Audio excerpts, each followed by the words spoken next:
Value added course या अंतर्गत आपण वेगवेगळ्या भाषिक कौशल्यांचा, व्यक्तिमत्व विकासाशी संबंधित अशा घटकांचा अभ्यास करतो आहोत.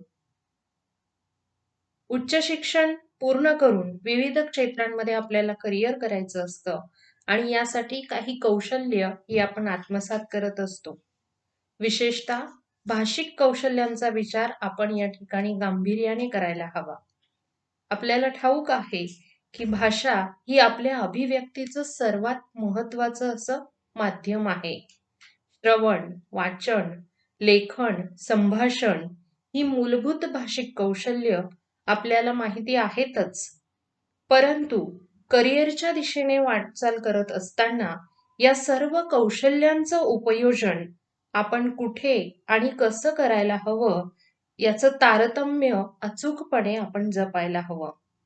आपल्या व्यक्तिमत्व विकासासाठी, प्रभावी संप्रेषण आणि संभाषणासाठी नक्कीच या सगळ्या गोष्टींचा उपयोग आपल्याला होत असतो.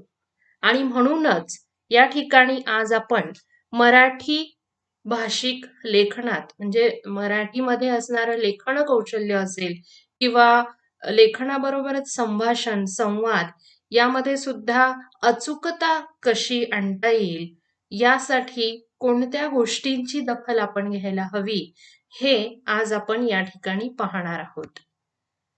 आपल्याला माहिती आहे की भाषा ही आशय, विचार, कल्पना, भावना व्यक्त करण्याचं माध्यम आहे.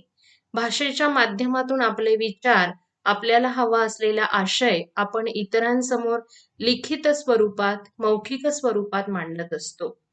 विशेषतः लिखित स्वरूपामध्ये ज्यावेळी आपण भाषिक कौशल्यांचा विचार करतो, त्यावेळी भाषेचा उपयोग कुठे कुठे होतो किंवा ह्या भाषा व्यवहाराची क्षेत्र कोणकोणती आहेत, हे विचारात घेऊन आपल्याला आपल्या भाषिक कौशल्यांचा त्या ठिकाणी अभ्यास करावा लागतो किंवा ती कौशल्य त्या दृष्टीने अधिक प्रभावीपणे आपण कसे आत्मसात करू शकतो हे देखील पाहावं लागतं.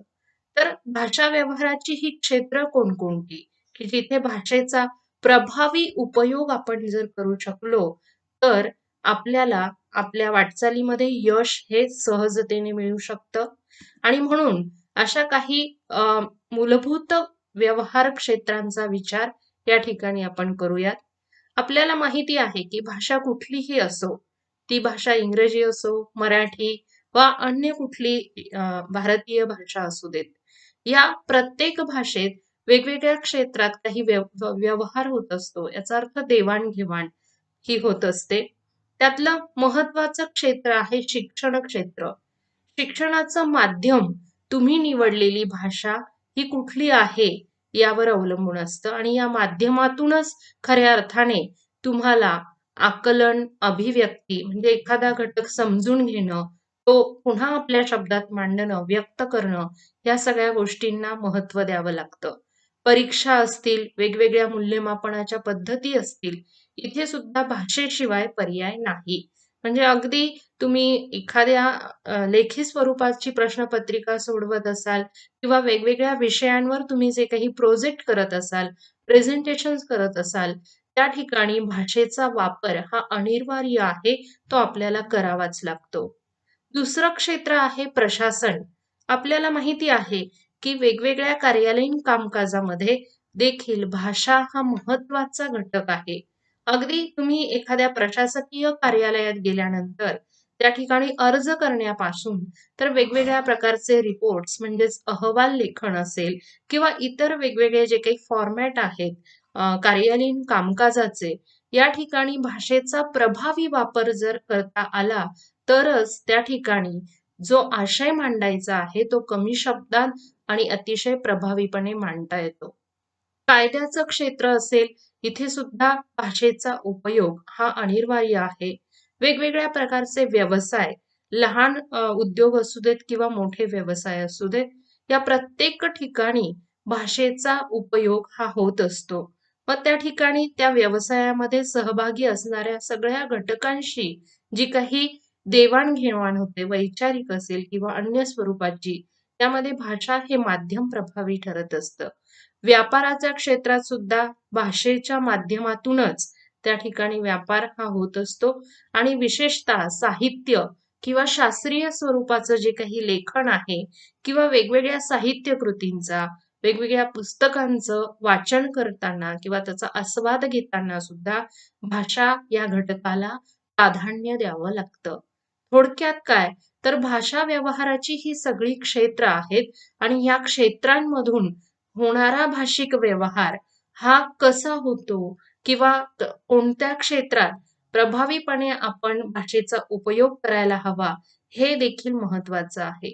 आपल्याला ठाऊक आहे की भाषेच्या माध्यमातून आपल्याला अभिव्यक्तीही करायची असते आणि उदाहरणार्थ एखाद्या प्रशासकीय कार्यालयामध्ये कामकाज जे काही चालतं त्या ठिकाणी भाषेचा जो उपयोग होतो त्या भाषिक उपयोजनामध्ये किंवा तिथे कुठल्या पद्धतीचं लेखन तुम्ही करता, त्या लेखनात अचूकता कशी आणता येईल याचा देखील प्राधान्याने विचार करायला हवा. कारण भाषा हे जसं संभाषण किंवा अभिव्यक्तीचं माध्यम आहे, दोन व्यक्तींमध्ये संवाद भाषेमुळे घडून येतो. त्याच पद्धतीने कार्यालयीन कामकाजामध्ये देखील त्या ठिकाणी एक प्रकारचं आदान-प्रदान भाषेच्या माध्यमातून होतं आणि इथे लिखित अशा प्रकारचे जे काही व्यवहार असतील, याला विशेष महत्त्व असतं. आणि म्हणूनच या ठिकाणी बोलणं आणि लिहिणं या दोन्ही गोष्टी भाषेतून साध्य होत असतात. बऱ्याचदा लेखन कौशल्याचा विचार करताना, लिहिताना आपल्याकडून अनेक चुका होतात. मराठीच्या बाबतीत तर त्या अगदी होतातच आणि याचं कारण असं आहे, की आपण जसं बोलतो त्या पद्धतीने ते लिहिण्याचा प्रयत्न करत असतो. बोलणं आणि लिहिणं यामध्ये नक्कीच फरक आहे. काय फरक आहे? तर आपल्याला माहिती आहे, की भाषा ही ध्वनीपासून बनते. ध्वनी याचा अर्थ आवाज. वेगवेगळ्या विशिष्ट अशा ध्वनींच्या समुच्चयातून शब्द बनत असतो. जसं आपण मराठी भाषेमध्ये वेगवेगळ्या प्रकारचे स्वर, व्यंजनं यांचा अभ्यास केला, तर ह्या सगळ्या स्वरांचं किंवा व्यंजनांच्या उच्चारणातून एक विशिष्ट प्रकारचा ध्वनी हा व्यक्त होतो आणि त्या ध्वनींना आपण लिपिबद्ध केलं, त्याला अर्थ दिलेला आहे. अशा अर्थपूर्ण अशा ध्वनींपासून आपण लिपी बनविली आणि ह्या लिपीच्या माध्यमातून आपण भाषेमध्ये शब्द निर्माण करू शकतो. जसं लिखित स्वरूपात किंवा मौखिक दोन व्यक्तींच्या बोलण्यात सुद्धा शब्दांचा सहजतेने उपयोग हा होतो.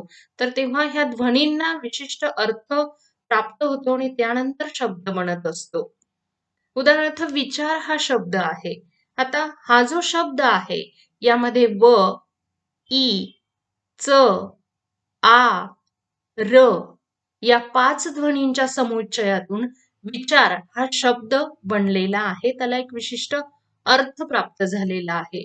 म्हणजेच काय?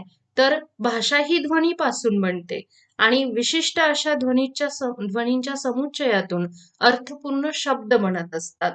आणि हे शब्द आपण बोलण्यात किंवा लिहिण्यात सहजतेने उपयोगात आणतो. पण भाषेचं आणखी एक लक्षण आहे, ते म्हणजे भाषा ही प्रवाही आणि बदलणारी आहे. दर 12 कोसावर भाषा बदलते असं म्हटलं जातं. आणि म्हणूनच आपल्या आजूबाजूचा परिसर, आपला भोवताल आणि विशेषतः काळाचा भाषेवर खूप मोठा प्रभाव पडत असतो. आणि म्हणूनच भाषेमध्ये बदल झालेले आपल्याला काळानुरूप पाहायला मिळतात. भाषेच्या उच्चारणामध्ये सुद्धा त्या ठिकाणी बदल हे होत असतात आणि भाषा उच्चारणात झालेल्या बदलानुसार लेखनामध्ये देखील बदल हे घडून येतात. हे जरी खरं असलं तरी जसं बोलतो तसं लिहिण्याच्या पद्धतीमुळे लेखनात चुका होण्याचं प्रमाण हे अधिक असतं आणि म्हणून कुठल्याही भाषेत लेखन करताना आपण ज्या पद्धतीने बोलतो अगदी तसंच ते लिहायला हवं किंवा लिहिलं जातं असं नाही. आता इथे एक उदाहरण मी घेतलेलं आहे. एक वाक्य आहे पहा. त्याने तलवार उचलली. हे वाक्य जसं आपण बोलतो तसं जर लिहिण्याचा प्रयत्न केला तर नक्कीच यात चूक होईल. त्याने तलवार उचलली. या ठिकाणी त्याने तलवार उचलली हे जे वाक्य आहे या ठिकाणी बघा हा ल व ला जोडला जातो किंवा उचलली ल ला ल जोडून हा शब्द लिहिला जातो किंवा आणखी एक शब्द जो आपल्या बोलण्यात सहजतेने येतो तो म्हणजे म्हणजे. आता म्हणजे असं बोलण्याऐवजी आपण म्हणजे असं बोलतो आणि त्याच पद्धतीने तो शब्द लिहिला जातो. किंवा माणसा माणसात असं न बोलता माणसा माणसात असं बोलतो आणि त्या पद्धतीने त्या शब्दाचं लेखन होतं. म्हणजेच काय, की जसं बोलतो तसं लिहिण्याचा प्रयत्न केला तर चुका होतात. विशेषतः विद्यार्थ्यांमध्ये ह्या चुका अलीकडे खूप मोठ्या प्रमाणात पाहायला मिळतात. इथे जी उदाहरणं मी दिलेली आहेत म्हणजे किंवा माणसा माणसात, तर हे शब्द असे लिहिले जातात आणि हे लेखनदृष्ट्या चुकीचं आहे. आणि म्हणूनच बोलणं आणि लिहिणं यात उच्चारण भेद आहे, हे जोपर्यंत लक्षात येत नाही तोपर्यंत अशा चुका होतील. म्हणजेच काय, की चांगलं लिहिण्यासाठी किंवा लेखनात चुका टाळण्यासाठी आपण उच्चारणांवर विशेष लक्ष दिलं पाहिजे. बोलताना आपली उच्चारणं सुस्पष्ट ही असायला हवीत. आता या ठिकाणी ज्यावेळी भाषेचा विचार करतो, बोलताना असेल किंवा लिखित स्वरूपात तुम्ही एखादा मजकूर लिहित असाल, तर त्यावेळी शुद्ध लेखन हा महत्वाचा भाग त्या ठिकाणी विचारात घ्यावा लागतो. तेव्हा हे शुद्ध लेखन म्हणजे काय? कुठेतरी व्याकरणाशी आपण याला जोडतो आणि त्यामुळे शुद्ध लेखन ही अतिशय अवघड अशी बाब आहे असं आपल्याला वाटायला लागतं. खरं पाहिलं तर अचूक लेखनासाठी तयार केलेले नियम म्हणजेच लेखन विषयक नियमावली जी आहे त्याला आपण शुद्ध लेखन किंवा शुद्ध लेखनाचे नियम असं म्हणू शकतो. यालाच शुद्ध लेखन असंही म्हणता येईल किंवा शुद्ध लेखन म्हणजे भाषेच्या व्याकरणाचे लेखन स्वरूपात अचूक पालन करणे होय. म्हणजे इथे पूर्णपणे भाषेचं व्याकरण यामध्ये आहे असं नाही. पण लेखनासाठी काही नियम असायला हवेत. जसं वाक्य बनवताना काही नियम आहेत किंवा बोलताना सुद्धा आपण शब्दांची जुळवाजुळव करतो आणि एका अर्थी व्याकरणाच्या दृष्टीनेच त्या वाक्याची मांडणी करत असतो. तेव्हा आपण ते वाक्य समोरच्या व्यक्तीपर्यंत पूर्णपणे व्यक्त करू शकतो. म्हणजेच काय, की नकळतपणे भाषेचं व्याकरण हे आपण आत्मसात करतो. त्याचा उपयोग आपण रोजच्या बोलण्यात देखील करत असतो. पण बोलताना शुद्ध उच्चारणं याकडे फारसं लक्ष जरी गेलं नाही, तरी लेखनाच्या स्वरूपात तुम्ही ज्यावेळी एखादा भाषिक मजकूर समोरच्या व्यक्तीसमोर मांडता, तेव्हा तिथे त्यामध्ये शुद्धता आहे का? किंवा कुठल्या चुका तुमच्याकडून झालेल्या आहेत, हे फार पटकन लक्षात येतं. आणि म्हणूनच ज्यावेळी तुम्ही मराठीसारख्या विषयात लेखनाचा किंवा मराठी भाषेच्या माध्यमातून लेखन कौशल्याचा विचार करता, त्यावेळी त्या ठिकाणी शुद्ध लेखनाला विशेष महत्त्व दिलं जातं. भाषेच्या लेखनात भाषेच्या व्याकरणाचं अचूक पालन करून केलेलं लेखन म्हणजेच प्रमाण लेखन. म्हणजे बघा, की दोन वेगवेगळ्या व्यक्ती आहेत, दोघांची बोलण्याची शैली वेगळी आहे, पद्धत वेगळी आहे, उच्चारणात भेद आहे. अशा वेळी त्या दोन व्यक्तींची भाषा ही अर्थात त्यांची बोली भाषा ठरते. आणि आपल्याला माहिती आहे, की कुठल्याही कार्यालयीन कामकाजामध्ये किंवा अगदी शिक्षणामध्ये देखील आपण प्रमाण भाषेला महत्त्व देतो. प्रमाण याचा अर्थ काही नियमांनी बांधलेले किंवा काही विशिष्ट नियमांचं काटेकोर पालन करून करून त्या ठिकाणी केलं गेलेलं लेखन. तर अशा प्रकारे लेखनासाठी म्हणून एक विशिष्ट नियमावली उपयोगात आणून केलं गेलेलं लेखन याला आपण प्रमाण लेखन असं म्हणू शकतो. आणि म्हणूनच व्याकरणातील नियमांना अनुसरून केलेलं निर्दोष असं लेखन म्हणजेच शुद्ध लेखन. इथे पूर्णपणे या ठिकाणी निर्दोषता आपल्या लेखनात कशी आणता येईल यावर आपल्याला विचार करायला हवा. तेव्हा भाषेच्या लेखनासाठी नियमांची आवश्यकता आहे हे आता स्पष्ट झालेलं आहे. मग हे नियम का आवश्यक आहेत? तर लेखनामध्ये वस्तुनिष्ठ समानता असावी म्हणून नियम त्या ठिकाणी आवश्यक आहेत. जसं मी सांगितलं, की वेगवेगळ्या व्यक्तींची अभिव्यक्ती, उच्चारणं वेगळी आहेत, बोलण्याची पद्धत वेगळी आहे. त्याच पद्धतीने ते जर लिहू लागले, तर नक्कीच त्यामध्ये समानता ही येणार नाही. आणि म्हणूनच लेखनामध्ये अशी समानता असावी म्हणून नियम हे आवश्यक आहेत. प्रमाण लेखन अचूक लेखनासाठी त्या ठिकाणी आवश्यक आहे. का महत्वाचं आहे अशा प्रकारचं प्रमाण लेखन किंवा शुद्ध लेखन? तर अचूक लेखन आपल्याला करता यावं यासाठी.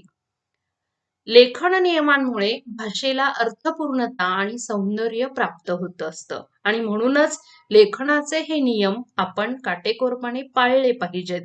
भाषा मी आत्ताच बोलले की भाषा हे अभिव्यक्तीचं माध्यम आहे. भाषा हा व्यक्तिमत्वाचा एक महत्वाचा घटक आहे.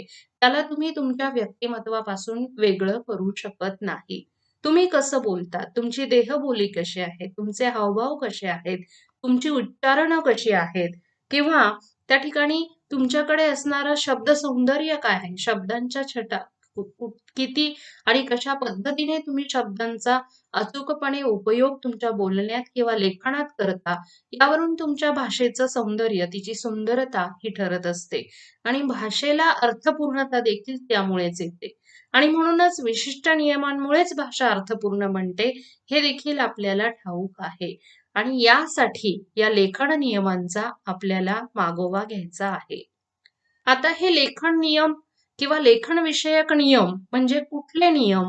शुद्ध लेखनाचे नियम म्हटले की जवळजवळ 18 वेगवेगळे नियम हे त्या ठिकाणी भाषा मंडळाने आपल्याला आखून दिलेले आहेत. या ठिकाणी आज आपण सगळ्या 18 नियमांचा अभ्यास नक्की करणार नाही आहोत, पण त्यातल्या त्यात अगदी सहज आणि सोपे पटकन आपल्या लक्षात येतील आणि ज्याचा उपयोग आपल्याला वेगवेगळ्या ठिकाणी सहजतेने करता येईल अशा काही लेखन नियमांचा विचार करणार आहोत. जसं अनुस्वार कोठे द्यावेत, वेलांटी व उकार यालाच म्हणजे वेलांटी आणि उकार देताना बऱ्याचदा आपल्याकडून चुका घडतात. ह्रस्व असावा की दीर्घ असावा तो शब्द लिहिताना आपण अडखळतो आणि म्हणून वेलांटी व उकार ह्रस्व किंवा दीर्घ केव्हा लिहावेत याविषयीचे नियम आपण पाहणार आहोत. लेखनात विरामचिन्ह कोठे आणि कोणती द्यावीत? आपल्याला वेगवेगळी विरामचिन्ह ही भाषेतली ठाऊक आहेत. जसं प्रश्नचिन्ह की एखादं प्रश्नार्थी वाक्य असेल तर त्याच्या शेवटी आपण प्रश्नचिन्ह देतो, हे आपल्याला सहजतेने त्या ठिकाणी ठाऊक आहे. पण या व्यतिरिक्त वेगवेगळी जी काही विरामचिन्ह आहेत ही कोणती आणि त्याचा आपण आपला आशय हा अधिक अर्थपूर्ण करण्यासाठी कशा प्रकारे उपयोग करून घेऊ शकतो, हे देखील आपल्याला पाहायचं आहे. सुरुवातीला पाहूयात अनुस्वारासंबंधीचे नियम. यामध्ये स्पष्ट उच्चार असणाऱ्या अनुनासिक उच्चारणात शब्दावर शीर्षबिंदू द्यावा. शीर्षबिंदू याचा अर्थ शब्दावर असलेला टिंब. या ठिकाणी बघा शीर्षबिंदू ह्या ब वर दिलेला हा जो काही टिंब आहे यालाच आपण शीर्षबिंदू किंवा अनुस्वार असं म्हणत असतो. बोलताना अनेक शब्द सहजतेने आणि स्पष्टपणे आपण उच्चारतो आणि अनुनासिक याचा अर्थ नाकातून त्या उच्चारणावर आपण भर देतो. तर अशा प्रकारचे उच्चारण जे आहेत तिथे आपल्याला अनुस्वार द्यावा लागतो. उदाहरणार्थ आंबा, खांब, चिंच यासारखे शब्द पहा की यामध्ये अनुनासिक उच्चारण आहेत आणि म्हणून त्या ठिकाणी आपण शीर्षबिंदू दिलेला आहे. पण इथे सुद्धा काही अपवाद आहेत. हा नियम सगळीकडे आपल्याला लावता येत नाही. काय अपवाद आहे? तर अर्थ आणि उच्चार यामध्ये जर फरक असला तर हा नियम लागू होत नाही. इथे बघा काही उदाहरणं मी घेतलेली आहेत. देहांत हा शब्द सुरुवातीला जो लिहिलेला आहे ह वर अनुस्वार या ठिकाणी आपण घेतलेला आहे. या शब्दाचा अर्थ आहे अनेक देहांमध्ये. देहांत अनेक देहांमध्ये आणि हाच शब्द थोडा वेगळ्या पद्धतीने लिहिलेला आहे. देहांत न हा जो काही आहे तो त ला जोडलेला आहे. याचा अर्थ ही काय होतो की देहाचा अंत. म्हणजे लेखन पद्धतीत थोडासा बदल आहे. एका शब्दात अनुस्वार दिलाय त्यामुळे त्याचा अर्थ बदलतो आहे आणि दुसऱ्या लेखनामध्ये आपण अनुस्वाराऐवजी न याचा उपयोग त्या ठिकाणी करून तो शब्द लिहिला, त्याचा अर्थ बदलला. जसं शालांत, शालांत अनेक शाळांत असं आपण म्हणतो. त्या पद्धतीने इथे अनुस्वार दिला की त्याचा अर्थ काय होतो अनेक शाळांमध्ये. पण हाच शालांत हा शब्द अनुस्वाराऐवजी जर आपण इथे न हा त ला जोडला तर शाळेतील शेवटची, जसं 10वीची परीक्षा आहे, शालांत परीक्षा असं म्हटलं जातं. म्हणजेच काय की शाळेतील शेवटची परीक्षा. दुःखांत हा शब्द आहे अनेक दुःखांमध्ये. दुःखांत अनेक दुःखांमध्ये, आणि इथे तोच शब्द मी वेगळ्या पद्धतीने लिहिलेला आहे, दुःखांत, ज्याचा शेवट दुःखमय आहे असं. जसं एखादं नाटक पाहिलं आणि ते नाटक जर शोकात्मिका असेल तर आपण काय म्हणतो की नाटकाचा शेवट हा दुःखांत आहे किंवा हे नाटक दुःखांत आहे. म्हणजेच काय, दुःखांत या शब्दापेक्षा दुसऱ्या पद्धतीने लिहिलेला दुःखांत हा शब्द, शब्दाच्या उच्चारणात न या अनुनासिकाचा खणखणीत उच्चार होतो, आणि म्हणून येथे आपण अनुस्वाराऐवजी परसवर्ण न त ला जोडणं, याला काय म्हणतात, परसवर्ण, तर तो आपण त्या ठिकाणी लिहितो, आणि त्यामुळे आपल्याला त्या शब्दातून वेगळी अर्थछटा व्यक्त होताना दिसते. याबरोबरच य, र, ल, व, श, स, ह हे जे काही या ठिकाणी व्यंजन आहेत, यांच्या पूर्वी येणाऱ्या अनुस्वाराबद्दल सुद्धा आपण फक्त शीर्षबिंदू द्यायचा असतो.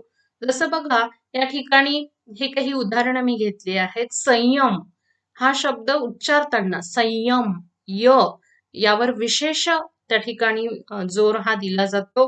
मात्र आपण लेखन करताना य ला य जोडून लेखन करत नाही, त्याऐवजी काय करतो आहोत, स वर अनुस्वार देतो आहोत. संलग्न, संवाद, संवाद म्हणताना सुद्धा व वर विशेष त्या ठिकाणी आपण उच्चारणामध्ये स्ट्रेस येतो, पण लिहिताना मात्र व ला व जोडून आपण संवाद हा शब्द लिहित नाही, त्याऐवजी काय करतो आहोत, स वर अनुस्वार देऊन तो शब्द लिहितो. सिंह, सिंह, संज्ञा, संज्ञा, येतं लक्षात. अशा पद्धतीने अनुस्वारांचा उपयोग करून आपण अचूकपणे तो शब्द लिहायचा असतो. म्हणजे अनुस्वारानंतर आलेलं व्यंजन कुठलं आहे यावरून देखील त्या ठिकाणी अनुस्वार कुठे द्यावा हे ठरतं. आणि ही जी व्यंजनं इथे मी सांगितली आहेत, य, र, ल, व, श, स, ह, ही जी काही व्यंजनं आहेत, ज्ञ, तर याच्या पूर्वी येणारा जो काही अनुस्वार, अनुनासिक उच्चारण असेल, त्याऐवजी आपण काय देतो, शीर्षबिंदू म्हणजेच अनुस्वार देतो. नाम आणि सर्वनाम यांचं अनेक वचन ज्यावेळी आपल्याला लिहायचं असतं, त्यावेळी देखील आपण अनुस्वारांचा उपयोग करतो. जसं मूल, मुलांना, तू, तुम्हास, घर, घरांत किंवा घरांपुढे. अशा प्रकारे आपण न या अनुनासिक उच्चारणाच्या ऐवजी काय केलेलं आहे, अनुस्वार हा त्या शब्दावर दिलेला आहे. ऱ्हस्व आणि दीर्घ या संबंधीचे काही नियम आपण आता या ठिकाणी पाहूयात. इथे बऱ्याचदा आपल्या चुका ह्या होत असतात. ऱ्हस्व आणि दीर्घ म्हणजे नेमकं काय, तर जसं बघा की आपण शब्दामध्ये वेलांटी आणि उकार हा कुठला असावा, पहिला की दुसरा, अशी त्या ठिकाणी म्हणजे तिथे आपल्याला अडचण येते. आता वेलांटी यालाच व्याकरणिक भाषेत म्हणतात इकारांत. ई ह्या स्वराने ज्या शब्दाचा अंत होतो तो असतो इकारांत शब्द, आणि त्याचं चिन्ह आहे वेलांटी. उकार याऐवजी आपण त्या ठिकाणी उकारांत हा व्याकरणिक शब्द वापरतो. म्हणजे उ या स्वराने ज्या शब्दाचा शेवट होतो उच्चारणाचा, त्याला म्हणतात उकारांत, उच्या उच्चारणाने झालेला अंत. आता या ठिकाणी अशा इकारांत आणि उकारांत शब्दांचं लेखन करताना ऱ्हस्व करायचं की दीर्घ, म्हणजे पहिली वेलांटी द्यायची की दुसरी, पहिला उकार असावा की दुसरा, पहिला याचा अर्थ आहे ऱ्हस्व आणि दुसरा याला आपण म्हणतो दीर्घ. व्याकरणिक भाषेत पहिली वेलांटी म्हणजे ऱ्हस्व आणि दुसरी वेलांटी किंवा दुसरा उकार याचा अर्थ दीर्घ, हे या ठिकाणी लक्षात घ्यायचंय. तर याचे देखील काही नियम आहेत. जसा पहिला नियम आहे की मराठीमध्ये शब्दाच्या शेवटी येणारं अक्षर हे नेहमी दीर्घ असतं. मग काही इकारांत शब्द बघूयात. जसं माती, ई इकारांत, ई या स्वराने शब्दाचा शेवट झालेला आहे. नाती, मराठी, भाजी, शाबासकी या ठिकाणी इकारांत असे हे सगळे शब्द आहेत ज्याचा ई या स्वराने अंत झालेला आहे. आणि हे शब्द लिहिताना बघा, शेवटचं जे काही अक्षर आहे हे आपण दीर्घ लिहिलेलं आहे, दुसरी वेलांटी या ठिकाणी दिली आहे. तसंच काही उकारांचं देखील इथे उदाहरण आपण बघितलेलं आहे. उकारांत शब्द जसे इथे आपण घेतलेला आहे शत्रू, धूमकेतू, अश्रू, गुरु, साधू, प्रभू यासारखे शब्द लिहिताना शेवटी येणारं अक्षर हे नेहमी दीर्घ असतं, हे लक्षात ठेवायचं आहे. म्हणजेच आता हा पहिला नियम झाला की शब्दाच्या शेवटी येणारं अक्षर, त्याची वेलांटी असू देत किंवा उकार, हा दीर्घ लिहायचा आहे. आता या ठिकाणी ई या स्वराने काही शब्दांचा शेवट होतो, तर ते कसं लिहायचं? जसं आई, ताई, पपई, लढाई या ठिकाणी ई हा दीर्घ लिहिलेला आहे. आपल्याला माहिती आहे आपली जी काही स्वरमाला आहे त्यामध्ये 2 ई आहेत.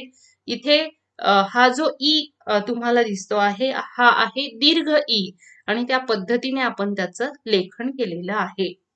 आता हा जो नियम आहे शब्दाच्या शेवटी येणारं अक्षर दीर्घ असतं, याला काही अपवाद आहेत.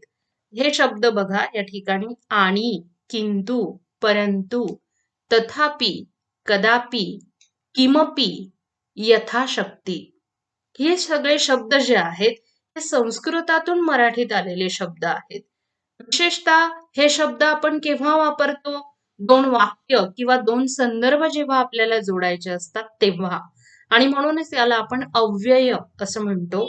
ही अव्ययांचं वेगळेपण किंवा लक्षण काय आहे की ती अविकारी असतात. म्हणजेच अव्यय ही कधीच बदलत नाही, त्यांना बदलता येत नाही. आणि म्हणून संस्कृतातून मराठीत आलेली अव्यय किंवा यासारखी जी काही शब्द आहेत ते संस्कृतात ज्या पद्धतीने लिहितात तसेच ते आपल्याला मराठीत लिहावे लागतात. दुसरा जो नियम आहे तो आहे संस्कृतातून मराठीत आलेले तत्सम शब्द. तत्सम याचा अर्थ काय? की संस्कृत भाषेतून मराठी भाषेत जे शब्द जसेच्या तसे येतात त्याला आपण तत्सम शब्द असं म्हणतो. मराठीत येऊन मराठी भाषेचे कुठलेही संस्कार त्यावर होत नाहीत, त्यात बदल होत नाही लेखनात किंवा उच्चारणात. आणि म्हणूनच अशा शब्दांना आपण म्हणतो तत्सम शब्द. तेव्हा संस्कृतातून मराठीत आलेले तत्सम शब्द मराठीत लिहिताना इकारांत व उकारांत जे काही शब्द आहेत ते दीर्घ लिहायचे असतात. म्हणजेच काय? नदी हा शब्द आहे संस्कृतातून मराठीत आलेला, या ठिकाणी दी ह्या शब्दाने या अक्षराने त्या शब्दाचा शेवट होतोय म्हणून आपण दीर्घ लेखन त्याचं केलंय. केतकी, एकादशी, पंचमी, कवी, मती, गती यासारखे काही शब्द या ठिकाणी आपण पाहिले आहेत की याचं लेखन करताना आपण ते दीर्घ करतो. विशेषतः इथे कवी, मती, गती हे जे शब्द आहेत संस्कृतात याचं लेखन हे वेगळ्या पद्धतीने म्हणजे ते ऱ्हस्व लिहितात. इथे पहिली वेलांटी ह्या 3 शब्दांच्या बाबतीत तुम्हाला पाहायला मिळेल, पण मराठीमध्ये याचं लेखन करताना मात्र आपण काय केलेलं आहे? दीर्घ पद्धतीने म्हणजे दुसरी वेलांटी देऊन त्या शब्दाचं लेखन हे केलेलं आहे. तिसरा नियम आहे तो म्हणजे मराठीत असणारे एकाक्षरी शब्द हे नेहमी दीर्घ लिहायचे असतात. एकाक्षरी याचा अर्थ एकच व्यंजनाने किंवा एकाच अक्षराने जो शब्द तयार होतो तो शब्द हा अर्थपूर्ण असावा लागतो हे आपल्याला ठाऊक आहे. जसं मी शब्द आहे पण एकाक्षरी शब्द आहे. ती, ही, जी, पी, की यासारखे शब्द याला आपण एकाक्षरी एकाच अक्षरापासून बनलेले शब्द. तर हे एकाक्षरी शब्द लिहिताना नेहमी दीर्घ लिहावेत. इकारांत म्हणजे ई ह्या स्वरांच्या म्हणजे त्या अक्षराच्या किंवा शब्दाच्या उच्चारणात ई ह्या स्वराने त्याचा उच्चारण शेवट होतो, अंत होतो आहे म्हणून ते इकारांत. मी, ती, ही, जी, पी, की यासारखे शब्द. आणि उकारांत शब्द म्हणजे जसं तू, हू, ऊ, जू यासारखे शब्द आपण आपल्या बोलण्यात किंवा लेखनात सहजतेने त्या ठिकाणी लिहित असतो. ते नेहमी दीर्घ लिहायचे आहेत. चौथा नियम आहे इकारांत व उकारांत शब्दातील उपांत्य अक्षर इकार व उकार हे ऱ्हस्व लिहावेत. आता इथे थोडस लक्षात घ्या.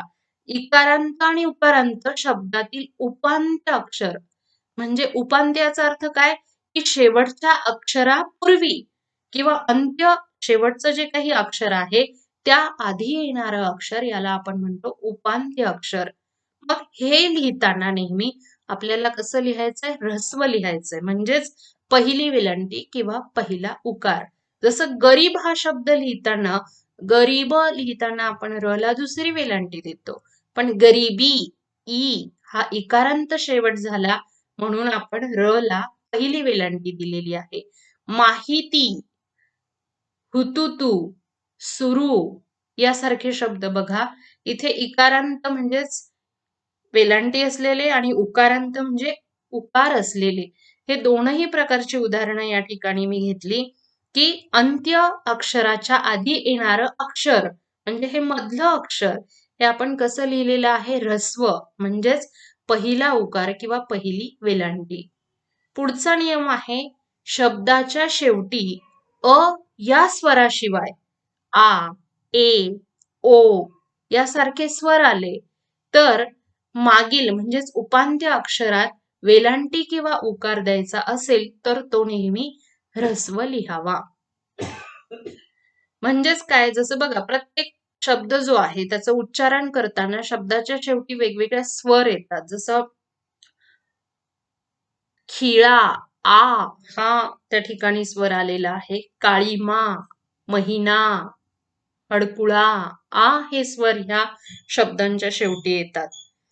पाहिजे रेडिओ पितो रीते या ठिकाणी ए हा स्वर आलेला आहे. रेडिओ किंवा पितो यामध्ये ओ हा स्वर आलेला आहे. तर या ठिकाणी आ ए ओ हे स्वर जर आले तर उपांत्य अक्षराची वेलांटी ही कशी लिहायची आपल्याला पहिलीच म्हणजे ऱ्हस्व आणि उकार सुद्धा कसा लिहायचा आहे पहिला म्हणजेच ऱ्हस्व उकार किंवा ह्रस्व वेलांटी ही त्या ठिकाणी आपल्याला द्यायची आहे. शब्दाच्या शेवटी अकारांत अ या उच्चारणाने ज्या शब्दाचा शेवट होतो असे शब्द म्हणजे अकारांत शब्द. आता शब्दाच्या शेवटी अकारांत अक्षर येत असल्यास उपांत्य अक्षराची वेलांटी आणि उकार हे मात्र दीर्घ लिहायचे. या ठिकाणी बघा आपण आ ए ओ हे स्वर येतात शब्दाच्या शेवटच्या उच्चारणामध्ये तर त्या ठिकाणी आपण त्याच्या पूर्वीचं मधलं किंवा आधीचं अक्षर हे कसं लिहिलंय ऱ्हस्व. पण हा जो पुढचा नियम आहे यामध्ये काय म्हटलंय की शब्दाच्या शेवटी जर अकारांत शब्द येत असेल तर उपांत्य अक्षरात काय करायचं आहे आपल्याला दीर्घ लिहायचंय. जसं इथे बघा गरीबी गरीब वीट वसूल शरीर विहीर इथे आपण दीर्घ अशा प्रकारचे वेलांटी किंवा उकार हे या शब्दांमध्ये दिलेले आहेत. हा एक अतिशय सोपा आणि महत्वाचा नियम हा जर तुम्ही लक्षात ठेवला तर तुम्हाला त्या ठिकाणी अशा चुका तुमच्याकडून होणार नाहीत.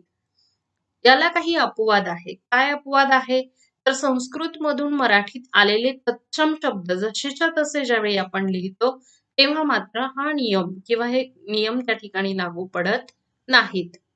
पुढचा नियम आहे संस्कृतातून मराठीत आलेल्या तत्सम शब्दांचं सामान्य रूप करताना अंत्यस्वर दीर्घ होतो. सामान्य रूप म्हणजेच काय की एखाद्या शब्दाला आपण वेगवेगळ्या प्रकारचे त्या ठिकाणी म्हणजे उपांत्य अक्षर जोडतो. जसं कवी कवीला कवीने कवीसाठी या ठिकाणी आपण काय केलंय की सामान्य रूपात त्या मूळ शब्दाचं लेखन केलेलं आहे. या ठिकाणी आपण काय केलंय मग दीर्घ अशा प्रकारे ही वेलांटी दिलेली आहे आणि त्याचं लेखन केलेलं आहे. शब्दाचं उपांत्य अक्षर दीर्घ ई किंवा उ असेल तर त्याचं सामान्य रूप करताना उपांत्य अक्षर हे ह्रस्व लिहावं लागतं.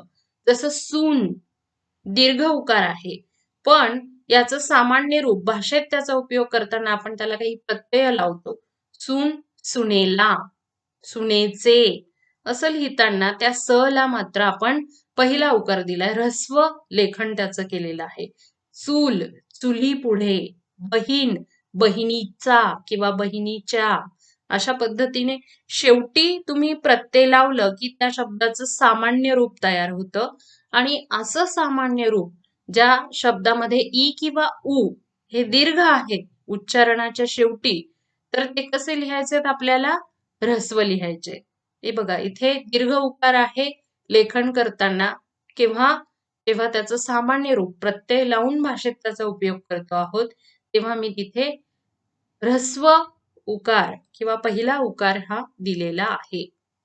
पुढचा नियम आहे एकारांत नामाचं सामान्य रूप या कारांत लिहावं. ए या स्वराच्या उच्चारणाने ज्याचा शेवट होतो, अंत होतो, असं नाम किंवा त्याचं सामान्य रूप लिहिताना त्याचं रूपांतर या उच्चारणात होतं. जसं करणे, एकारांत शेवट आहे, पण याला ज्यावेळी प्रत्यय लावतो आपण त्यावेळी करण्यासाठी, पाहणे, पाहण्यासाठी, यामध्ये ए ह्या स्वराचं रूपांतर झालेलं आहे आणि म्हणून त्या पद्धतीने आपण त्याचं लेखन करतो. शब्दातील पुढील अक्षरावर जर रफार येत असेल तर त्याचं लेखन कसं करायचं? तर शब्दातील पुढील अक्षरावर जर रफार येत असेल तर त्या अगोदरचं अक्षर हे दीर्घ लिहायचं आहे.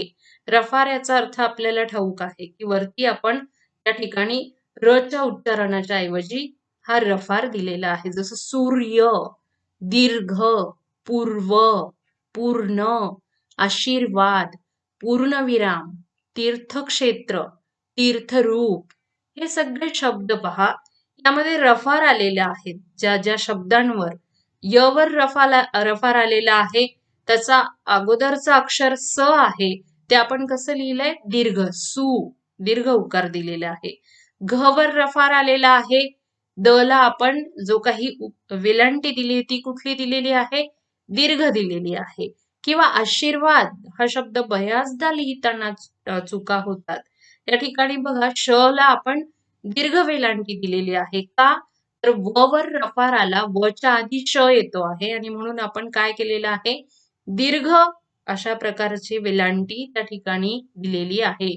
पूर्णविराम किंवा तीर्थक्षेत्र, ख वर रफार आलेला आहे, त ला आपण दीर्घ वेलांटी दिलेली आहे. तीर्थरूप हा शब्द देखील याच पद्धतीने आपण लिहिलाय. म्हणजे आता हा नियम आपण लक्षात ठेवायचा आहे की शब्दात पुढील अक्षरावर जर रफार येत असेल तर त्या अगोदर येणारं, त्या आधी येणारं अक्षर हे दीर्घ असतं, ते दीर्घ लिहायचंय. स्थानवाचक काही नामं असतात पहा की ज्यामध्ये शेवटी आपण पूर हा शब्द जोडतो. जसं वेगवेगळ्या गावांची नावं, नागपूर, रायपूर, कानपूर, जोधपूर यासारखे शब्द लिहिताना पूर हा जो काही शब्द आपण लिहितो तो त्या ठिकाणी नेहमी दीर्घ उकार त्याचा लिहायचा. का? ते स्थानवाचक नामांमध्ये येणारा हा जो शब्द आहे तो दीर्घच लिहायचा असा नियम आहे. म्हणून आपण तो नियम किंवा त्याचा पाठपुरावा करायचा आहे. हे सगळं झालं ऱ्हस्व, दीर्घ, अनुस्वार याविषयीची चर्चा. आपल्या लेखनामध्ये सुसंगत आणि कमीत कमी लेखनात चांगला आशय, अर्थपूर्ण आशय मांडण्यासाठी काही विरामचिन्हांचा देखील आपण उपयोग करतो. तेव्हा ही विरामचिन्ह कुठे आणि कशी वापरावीत? जसं पूर्णविराम, आपल्याला माहितीये वाक्य पूर्ण झालं की वाक्याच्या शेवटी आपण फुल स्टॉप म्हणजेच पूर्णविराम देतो. किंवा काही शब्दांचा आपल्याला संक्षेप करायचा असेल, संक्षिप्त स्वरूपात लिहायचं, जसं उदाहरणार्थ असं लिहिण्यापेक्षा मी इथे काय लिहिलंय? उदा, त्याच्या पुढे काय दिलंय? पूर्णविराम. किंवा ताजा कलम असं न लिहिता आपण ता क मध्ये आपण काय केलंय? पूर्णविरामांचा उपयोग केलेला आहे. अर्धविराम या ठिकाणी हा टिंब आणि त्याखाली असणारा कॉमा हे जे चिन्ह आहे हे आहे अर्धविराम. दोन छोटी वाक्य उभयान्वयी अव्ययांनी जोडली असता त्या ठिकाणी अर्धविरामाचा उपयोग आपल्याला करायचा आहे. कुठे वापरायचं हे चिन्ह? तर एखादं वाक्य आहे, दोन लहान लहान वाक्य जोडली आहेत पण तिथे आपण एखादं उभयान्वयी अव्यय, दोन वाक्यांना जोडणारं अव्यय वापरलं असेल तत्पूर्वी त्याआधी आपल्याला काय करायचंय, अर्धविराम हे चिन्ह उपयोगात आणायचं. जसं मी गावी गेलो असतो पण सुट्टी नाही. स्वल्पविराम, कॉमा हा तर अगदी सहज आणि सगळ्यांना माहिती असलेला, विद्यार्थ्यांमध्ये अतिशय प्रिय असणारं हे चिन्ह आहे. कारण स्वल्पविराम बरेच विद्यार्थी कॉमा देतात, पण तो कुठे द्यायचा, कसा द्यायचा, काही त्याबद्दल नियम पाळले जात नाहीत. एका वाक्यात 8 ते 10 कॉमा सुद्धा दिले जातात, तर हे अतिशय चुकीचं आहे. एकाच जातीचे अनेक शब्द एकामागून एक आपल्याला लिहायचे किंवा काहीतरी संबोधन, कोणाला तरी उद्देशून तुम्ही काहीतरी बोलत आहात, तर त्यावेळी आपल्याला त्या ठिकाणी स्वल्पविराम ह्या चिन्हाचा उपयोग करायचा आहे. जसं बघा, सुंदर, हुशार, गुणवान व्यक्तीचा नेहमी आदर होतो. ह्या व्यक्तीची ही सगळी विशेषणं आहेत. एकाच जातीची विशेषणच आहेत, तीनही मी वापरली आहेत वाक्यात, आणि म्हणून मी इथे काय केलेलं आहे, स्वल्पविरामाचा उपयोग केलेला आहे. पूर्णविराम, अपूर्ण विराम. अपूर्ण विराम म्हणजे काय, यालाच द्विबिंदू चिन्ह असं सुद्धा म्हणतात. की एखाद्या गोष्टीची यादी द्यायची आहे किंवा उदाहरण द्यायचंय, एखाद्या गोष्टीचा तपशील, डिटेल्स मला द्यायचे आहेत, अशा वेळी आपण अपूर्ण विराम या चिन्हाचा उपयोग करतो. जसं उदाहरण बघा, एक वाक्य आहे, पुढील विद्यार्थी परीक्षेस उपस्थित नव्हते. अपूर्ण विरामाचं चिन्ह मी वापरलंय आणि त्यापुढे काय केलेलं आहे, विद्यार्थ्यांची नावं लिहिलेली आहेत. म्हणजेच काय, की इथे मी यादी मला द्यायची, डिटेल्स द्यायचे, त्यासाठी मी त्या ठिकाणी या अपूर्ण विराम चिन्हाचा उपयोग केलेला आहे. संयोग चिन्ह, ज्याला आपण डॅश असं म्हणतो, दोन शब्द जोडताना किंवा ओळीच्या शेवटी आपला शब्द अर्ध राहिला, अपूर्ण राहिला, अशा वेळी आपण संयोग चिन्हाचा उपयोग करतो. हे दोन शब्द याचा एकमेकांशी काहीतरी संबंध हा असतो, जसं शिक्षक विद्यार्थी, माता पिता, चंद्र सूर्य, इडली चटणी यासारखे दोन शब्द यांना जोडण्यासाठी आपण या ठिकाणी काय केलंय, ह्या संयोग चिन्हाचा उपयोग केलेला आहे. दुसरं उदाहरण बघा, आजचा कार्यक्रम दुपारी 2 वाजता महाविद्यालयासमोरील प्रांगणात होईल. आता इथे महाविद्यालया, इथे मी काय केलंय, समोरील आणि त्याच्यामध्ये संयोग चिन्ह दिलं. का, तर ओळीच्या शेवटी हा शब्द माझा पूर्ण लिहून झाला नाही, म्हणून मी इथे डॅश करून तोच शब्द अर्धा राहिलेला खालच्या ओळीत पुढे कंटिन्यू केलेला आहे. एकेरी अवतरण, सिंगल इन्व्हर्टेड, एखाद्या शब्दावर जोर द्यायचा आहे, मला स्ट्रेस द्यायचा आहे, तर त्यावेळी आपण त्या ठिकाणी ह्या एकेरी अवतरण चिन्हाचा उपयोग करतो. किंवा दुसऱ्याचं मत अप्रत्यक्षपणे मला मांडायचं आहे, त्यावेळी सुद्धा आपण ह्या एकेरी अवतरण चिन्हाचा उपयोग करतो. जसं उदाहरण बघा, मराठीला अभिजात भाषेचा दर्जा मिळावा ही सर्व मराठी बांधवांची इच्छा आहे. या ठिकाणी अभिजात हा शब्द मी अवतरणात लिहिलाय, सिंगल इन्व्हर्टेड, त्याचा उपयोग इथे केलेला आहे. दुहेरी अवतरण चिन्ह केव्हा वापरतो, तर बोलणाऱ्याचे शब्द जसेच्या तसे दाखवताना आपण ह्या दुहेरी अवतरण चिन्हाचा उपयोग करतो. जसं राम म्हणाला, मी रोज व्यायाम करतो. राम स्वतः म्हणालाय, त्याचं शब्द जसेच्या तसे मी लेखनात मांडलेत, म्हणून त्या पद्धतीने मी त्याचं लेखन केलेलं आहे. तर अशा पद्धतीने या सगळ्या गोष्टींचा जर आपण बारकाव्याने आपल्या लेखनात, संभाषणात उपयोग केला, तर चांगल्या आणि अचूकपणे लेखन आपण करू शकतो. पर्यायाने अचूक लिहिता आलं की अचूक बोलता येतं, शब्दात उच्चारण कुठे असावीत, कुठे थांबावं, आरोह अवरोह हे कुठे घ्यावेत, या सगळ्या गोष्टींचं तारतम्य हे आपल्याला येतं. तर अशा पद्धतीने मराठी भाषेमध्ये लेखन करताना चुका कशा टाळाव्यात, अचूक लेखन कसं करावं, याविषयीची ही माहिती आपण आजच्या व्याख्यानातून घेतलेली आहे. धन्यवाद.